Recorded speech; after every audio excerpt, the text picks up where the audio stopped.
یہ واقعہ اس وقت کا ہے جب حضرت موسیٰ علیہ السلام بنی اسرائیل کو اللہ کے احکام سکھا رہے تھے۔ اللہ نے آپ کو اپنی قوم کی ہدایت کے لیے چنا تھا، مگر بنی اسرائیل کی قوم اکثر نافرمانی اور ضد میں مبتلا رہتی تھی۔ ایک دن انہوں نے حضرت موسیٰ سے کہا، اے موسیٰ، ہم اس وقت تک ایمان نہیں لائیں گے جب تک اللہ کو اپنی آنکھوں سے دیکھ نہ لیں۔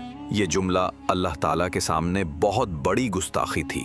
حضرت موسیٰ نے انہیں سمجھایا کہ تمہاری آنکھیں دنیا میں اللہ کے نور کو برداشت نہیں کر سکتی۔ اللہ کو ایسے نہیں دیکھا جا سکتا جیسے تم چیزوں کو دیکھتے ہو۔ مگر قوم اپنی ضد پر قائم رہی۔ اسی لمحے آسمان پر گرج چمک چھا گئی اور ایک زوردار بجلی کی کڑک نے انہیں اپنی لپیٹ میں لے لیا۔ وہ سب گر پڑے اور ان پر موت طاری ہو گئی۔ کچھ وقت کے بعد جب اللہ نے اپنی رحمت سے انہیں دوبارہ زندہ کیا تو انہیں احساس ہوا کہ انہوں نے کس قدر سخت غلطی کی تھی۔